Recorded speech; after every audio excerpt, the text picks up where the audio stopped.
Hey everybody, in this video I'm going to show you how to master the Speechcraft minigame in Oblivion 2 so that you can blast through the minigame in a single second. That is of course the Oblivion 2025 remaster that came out just last Wednesday. If you play the original Oblivion, you'll probably remember exactly how jank and hostile Speechcraft was to actually play. You had to hover over each wedge and see the NPC physically react to the action you wanted to do. You can still do Speechcraft the old way like this in Oblivion Remaster, but there's literally no reason to because Oblivion 2 has a new feature.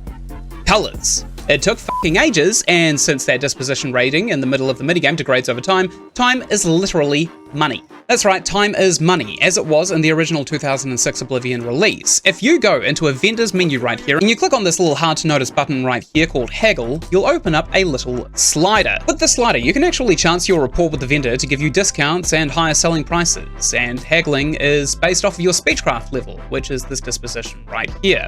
Mercantile skill also plays a role, but mercantile skill goes up depending on how much money you are selling things for, so it's really the disposition that actually makes a difference. Even more importantly is that while the 2006 Oblivion used to level your mercantile skills based on how many sales you make, which I exploited by individually selling blackberries back to On Guard the World Weary because he had a stockpile of 15 of them and you can just buy them back for a couple of gold anyway. Oblivion 2's mercantile skill levels up based on the value of a sale, which is much more like Skyrim's Speechcraft system. Since you want better prices for more mercantile experience per trade, using Speechcraft can haggle your items to an average of twice its original marketable price if the NPC likes you. Down here where you start, you can see I'm selling things at 43% of the value. I've got a fairly high mercantile skill, but if we whack this up to even halfway, selling it at 63%, which is an enormous profit of an additional 2/3, or roughly 160% of the marketable value of the item. Because of the new experience system with mercantile, you'll probably want to upgrade your mercantile skill as fast as possible by getting the most value out of your items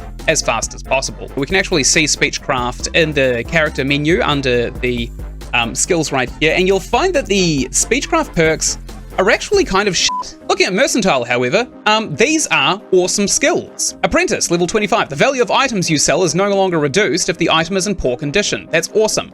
Journeyman, you can buy and sell any item to any vendor. That is pretty overpowered, honestly. And Master, you always get the best possible prices and merchants offer the best items that they can sell. And all of this scales off of Speechcraft, annoyingly. Unfortunately, with Mercantile, you will level it up about 160% faster if you're selling items at 160% of their marketable value, and that requires a high Speechcraft. Just ignoring the obvious economic benefits of Speechcraft as well, there are a lot of quest gates that require you to have an NPC actually like you to give you information that'll progress the quest. Now, just a quick disclaimer, because I know a lot of people are going to be talking about this as soon as they see me speed bump a couple of NPCs.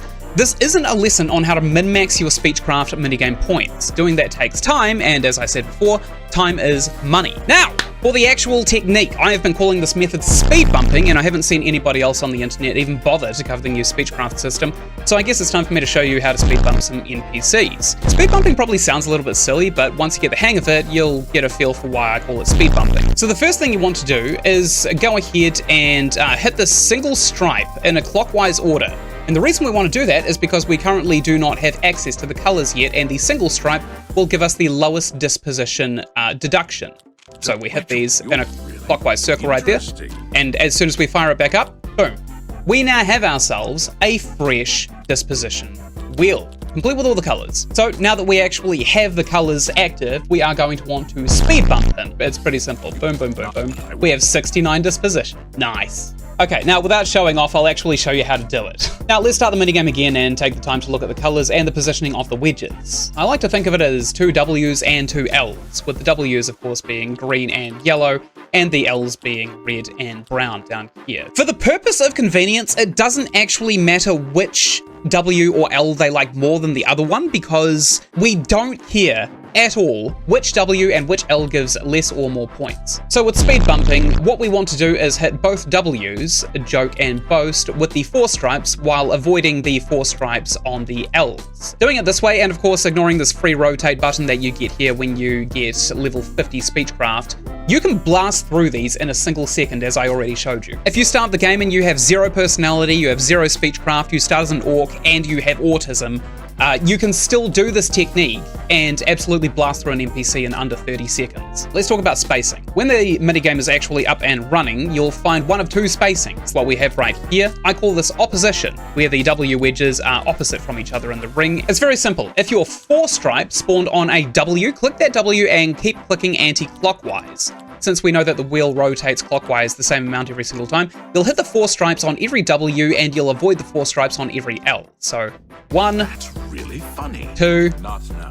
Not big W, what a great little L, right there. And we've actually maxed out this guy's disposition. We can't do him again, unfortunately, unless we do a little trick where we pull out our weapon and then we talk to him again, because that is going to drop 10 disposition off of our points and we can keep on doing the minigame. The other pattern is if the 4 stripes spawn on an L.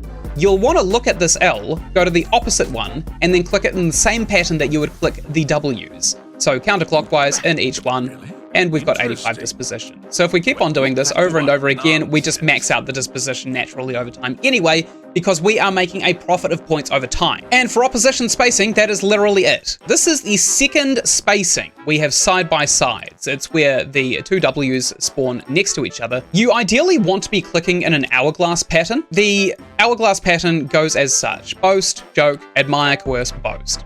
So it's a pattern of 5, and that covers 2 of the potential patterns. The other one that we want to do is joke, admire, coerce, boast, joke.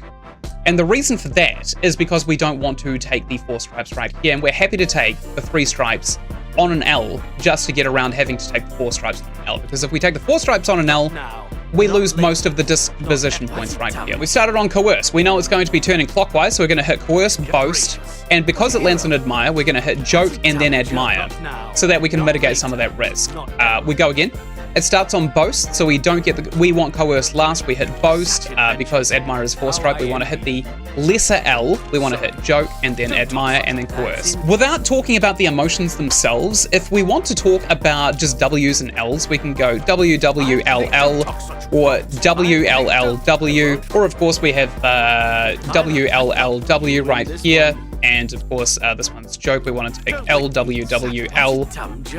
And we've maxed out disposition with just that little hourglass pattern. And that is how you get around the side-by-side spacing.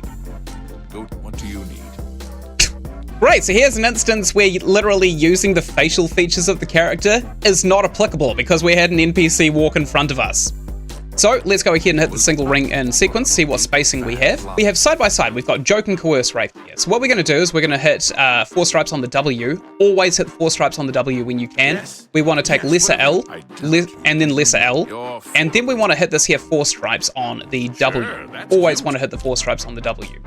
4 stripes is on admire, so we want to hit lesser L, 4 stripe on the W, 4 stripe on the W, lesser L.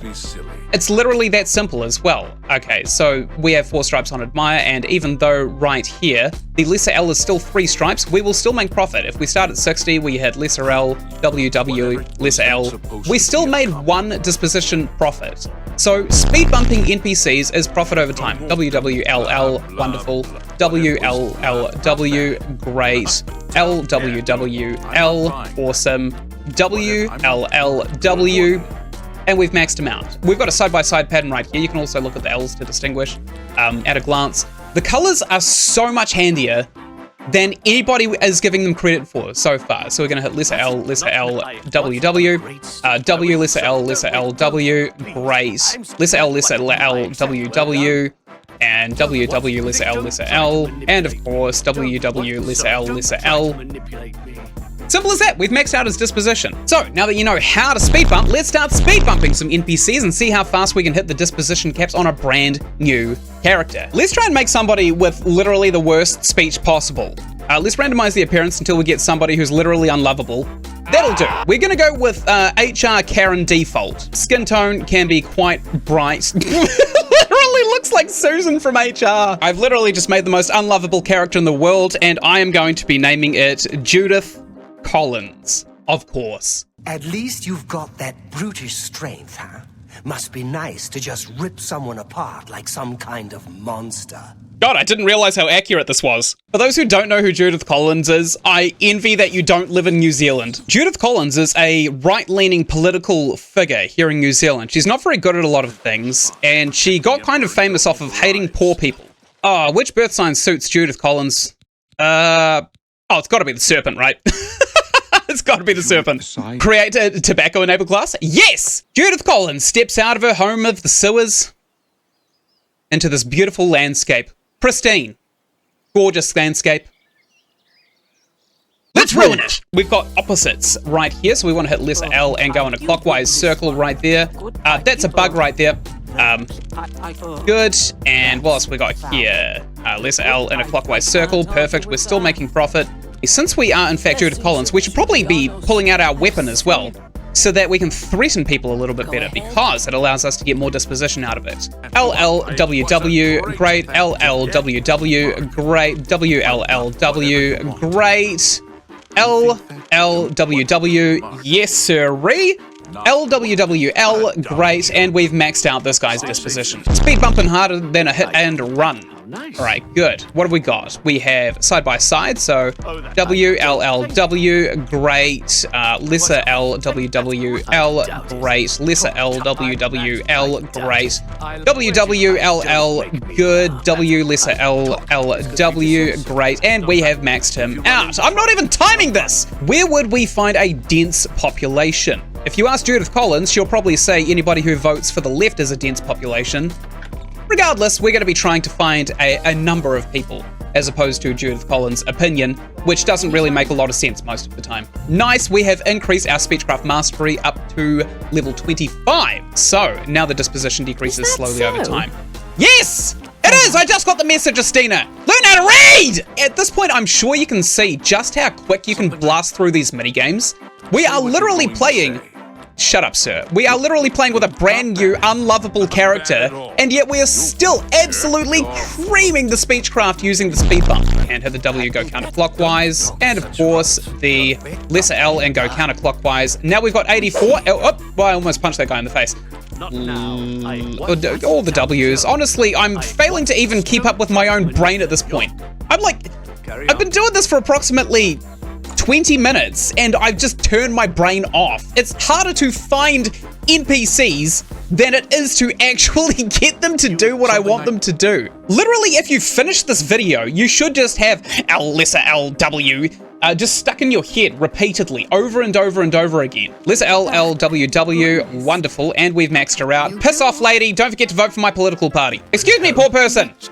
Hey, no money for you, but you can have some political misinformation. You're welcome to it. Lesser LWWL. How much more have we got to go, actually? We're at 39 already. What the hell? All right, Judith Collins is running out of people to riz. Isn't that weird? It actually looks like Judith Collins. Of course, go ahead and like and subscribe if you actually like the video and want to subscribe to my channel. Freedom of choice, of course. And until next time, for me at least, it's going to be lights out. Bye-bye.